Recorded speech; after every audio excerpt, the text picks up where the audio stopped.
Hello, tiny ടോക്സിൻ്റെ പുതിയൊരു വീഡിയോയിലേക്ക് എല്ലാവർക്കും സ്വാഗതം. നോർമലി ഞാനൊരു വീഡിയോ സ്റ്റാർട്ട് ചെയ്യാറ് ഒരു ഗ്രീറ്റിങ്സോട് കൂടിയായിരിക്കും, ഗുഡ് ഡേയോ അല്ലെങ്കിൽ ഗുഡ് മോർണിംഗോ ഒക്കെ പറഞ്ഞിട്ട്. പക്ഷേ ഇന്നത്തെ എൻ്റെ വീഡിയോയിൽ ഞാൻ ആ വാക്ക് യൂസ് ചെയ്യാത്തത്, ഇന്നത്തെ എൻ്റെ ഡേ എന്ന് പറയുന്നത് അത്ര ഗുഡായിട്ടുള്ള ഒരു ഡേ അല്ല. ഞാൻ എൻ്റെ ലൈഫിൽ സങ്കടപ്പെടുന്ന ദിവസങ്ങളിൽ ഒന്നാണ് ഇന്നത്തെ ദിവസം എന്ന് പറയുന്നത്. കാരണം വേറൊന്നുമല്ല, എൻ്റെ കുഞ്ഞിന്, എൻ്റെ ലിയോയ്ക്ക് തീരെ സുഖമില്ല കേട്ടോ. സുഖമില്ലാന്ന് പറഞ്ഞാൽ അവൻ ഫുഡൊന്നും കഴിക്കുന്നുമില്ല, അവൻ്റെ ബോഡിയിൽ ടെമ്പറേച്ചറും ഒക്കെ ഉണ്ട്. അപ്പോൾ ഞങ്ങൾ അവനൊന്ന് ഹോസ്പിറ്റലിൽ കൊണ്ടുപോവുകയാണ്. ഇത് അവനെ ഞങ്ങൾ സ്ഥിരം കാണിക്കാറുള്ള ഹോസ്പിറ്റൽ. അപ്പോൾ ചെന്നപ്പോൾ തന്നെ ഡോക്ടർ അവൻ്റെ ടെമ്പറേച്ചർ ചെക്ക് ചെയ്യുവാണ്. അപ്പോൾ ഞങ്ങൾക്കും ഫീൽ ചെയ്തിരുന്നു അവൻ്റെ ബോഡിയിൽ ഒരു ടെമ്പറേച്ചർ കൂടുതലുണ്ടെന്ന്. അപ്പോൾ ഡോക്ടർ അത് ചെക്ക് ചെയ്യുവാണ്. ചെക്ക് ചെയ്തിട്ട് ഡോക്ടറും പറഞ്ഞു ഒരല്പം ടെമ്പറേച്ചർ കൂടുതലാണ്. അപ്പം ഞങ്ങൾ പറഞ്ഞു ഫുഡ് അവൻ 2 ദിവസമായിട്ട് നേരെ കഴിക്കുന്നില്ല, വെള്ളമൊന്നും കുടിക്കുന്നില്ല എന്ന് പറഞ്ഞു. അപ്പോൾ അവരെ നോക്കിയിട്ട് മേ ബി സ്റ്റൊമക്ക് അപ്സെറ്റ് ആയതാവാം എന്തെങ്കിലും കഴിച്ചതിൻ്റെ.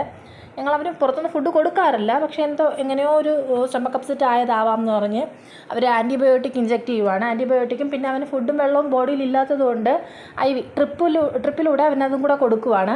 പിന്നെ പാവം കേട്ടോ, അവൻ എന്ത് ഇഞ്ചക്ഷൻ കൊടുത്താലും കാനുല ഇട്ടാലും ഒക്കെ അവൻ ചുമ്മാ മിണ്ടാതിരുന്ന് കൊടുക്കും. ഡോക്ടർ ചിലപ്പോൾ നമ്മളോട് പറയും പിടിച്ചോ, കനൈനല്ലേ, അപ്പോൾ അതുകൊണ്ട് അവൻ ചിലപ്പോൾ റിയാക്ട് ചെയ്താലോ എന്ന് പറയും. അപ്പം പക്ഷേ ഞങ്ങൾക്ക് നല്ല വിശ്വാസമുണ്ട് അവൻ അങ്ങനെ വയലൻ്റ് ആവില്ല, റിയാക്ട് ചെയ്യില്ല. ഞങ്ങൾ ഈ കുട്ടികളെ പിടിക്കുന്നത് പോലെ ചേർത്ത് പിടിച്ചേക്കും കേട്ടോ അവനെ ഈ കാനുലയൊക്കെ ഇടുന്ന സമയത്ത്. പിന്നെ അവൻ്റെ എന്തായാലും കൊണ്ടുപോയതല്ലെന്ന് വെച്ചിട്ട് നമ്മൾ അവൻ്റെ നഖവും ഒക്കെ വെട്ടിച്ചിട്ടാണ് കൊണ്ടുവന്നത്. അല്ലെങ്കിൽ ഇവർക്ക് നഖം ഒരുപാട് കൂടുമ്പോഴത്തെ ഇവർ ഓടുമ്പം തറയിൽ ഇതങ്ങ് തട്ടും, അപ്പോൾ ഇവർക്ക് നല്ല പെയിനാണ് അത്. അപ്പോൾ അതുകൊണ്ട് കൊണ്ടുപോയതല്ലേ വെച്ചിട്ട് നമ്മൾ അതും കൂടെ വെട്ടിച്ചിട്ടാണ് കൊണ്ടുവന്നത്. തിരിച്ച് വന്നപ്പോഴത്തേക്ക് പിന്നെ ഒട്ടും വയ്യവന് വയ്യാന്ന് പറഞ്ഞാൽ ഇങ്ങനെ നടന്ന് വരുന്നേ ഉള്ളൂ, അത്രയ്ക്ക് തീരെ വയ്യ. പിന്നെ വന്നു, പിന്നെ ഫുഡൊന്നും കൊടുക്കണ്ടെന്ന് ഡോക്ടർ പറഞ്ഞു. IV കൊടുത്തതുകൊണ്ട് ഫുഡൊന്നും കൊടുക്കണ്ടെന്ന് പറഞ്ഞിട്ടുണ്ടായിരുന്നു. ഞാൻ പറഞ്ഞില്ലേ, നമുക്ക് ഇവരെ വീട്ടിലുള്ളവർക്കറിയാം ഇവർക്കൊരു വയ്യായിക വരുന്നു എന്ന് പറയുന്നത് നമുക്ക് ഭയങ്കര സങ്കടമുള്ളൊരു കാര്യമാണ്.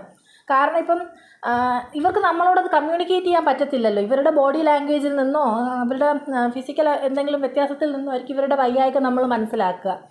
അപ്പോൾ അത് വരുമ്പോഴത്തേക്കും എന്നെ സംബന്ധിച്ചിടത്തോളം റിയലി എനിക്ക് ഏറ്റവും സങ്കടകരമായ ദിവസങ്ങളിലൊന്നും എൻ്റെ ലിയോയ്ക്ക് വയ്യ എന്ന് പറയുന്ന ദിവസം.